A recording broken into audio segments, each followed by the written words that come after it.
ایک دن تہجد کے وقت حضور اٹھے اور وضو کرنے کے لیے وضو خانہ میں تشریف لے گئے۔ اچانک حضور نے فرمایا لبیک لبیک لبیک نصرتا نصرتا نصرتا، میں حاضر ہوں، میں آ گیا، تیری مدد ہو گئی، تیری مدد ہو گئی۔ حضور نے تین مرتبہ یہ جملے ارشاد فرمائے۔ حضرت میمونہ رضی اللہ تعالی عنہا زوجہ رسول فرماتی ہیں کہ میں نے کہا اے اللہ کے پیارے رسول، آپ نے اپنے وضو خانے میں 3 مرتبہ کہا کہ لبیک 3 مرتبہ، نصرتا تیری مدد کو پہنچ گیا 3 مرتبہ، تو آپ کسی شخص سے بات کر رہے تھے؟ وہاں آپ کے ساتھ کوئی تھا؟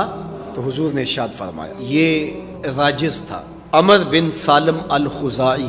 جب صلح حدیبیہ کے موقع پر مسلمانوں کے مابین اور قریش مکہ کے مابین معاہدہ ہو گیا تو 2 قبیلے تھے، ایک بنو خزاعہ اور ایک بنو بکر، ان کی آپس میں لڑائی تھی۔ جو بنو بکر تھے انہوں نے قریش کے ساتھ اپنے تعلق کو جوڑ لیا اور بنو خزاعہ نے معاہدہ حضور علیہ السلام کے ساتھ کر لیا۔ تو بنو خزاعہ حضور کے حلیف تھے اور بنو بکر قریش کے حلیف تھے۔ تو اب ایک دن ایسا ہوا کہ سحری کا وقت تھا، قریش مکہ کے ساتھ مل کے رات کے اندھیرے میں بنو بکر نے بنو خزاعہ کے اوپر دھاوا بول دیا اور ان کے بچے قتل کر دیے، ان کی خواتین کے ساتھ زیادتی کی اور ان کے افراد کو قتل کر دیا، اور قریش بھی منہ چھپائے ساتھ تھے۔ حالانکہ معاہدے میں جب حضور علیہ السلام کے ساتھ معاہدہ امن کا تھا تو پھر بنو خزاعہ کے ساتھ یہ کرنے کے روادار نہیں ہو سکتے تھے، لیکن قریش نے یہ کیا۔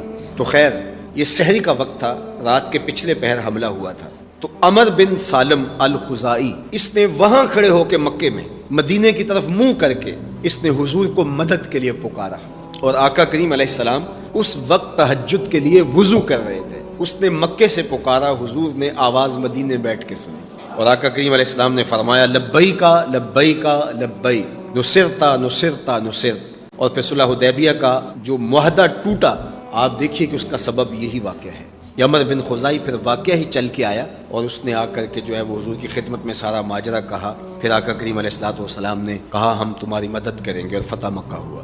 تو یہ اللہ کے محبوب علیہ السلام کی سماعتوں کا عالم ہے۔ حضور نیڑے سے بھی سنتے ہیں، دور سے بھی سنتے ہیں، اپنوں کی بھی سنتے ہیں، بیگانوں کے بھی سنتے ہیں۔ یہ بنو خزاعہ ابھی حضور علیہ السلام کے دامنے رحمت میں اس طرح نہیں آئے تھے کہ ایمان قبول کر لیا ہو، صرف ان کے ساتھ معاہدہ تھا، یہ حلیف تھے، لیکن حضور ان کی مدد کے لیے پہنچے۔ یار جن سے صرف معاہدہ ہو حضور ان کی مدد کو پہنچتے ہیں، تو جو غلام دم دم نام ہی حضور کا لیتا ہو، تو اس لیے اوکھے ویلے حضور کی مدد، حضور کی رحمت حضور کے غلاموں کے شامل حال ہوتی ہے۔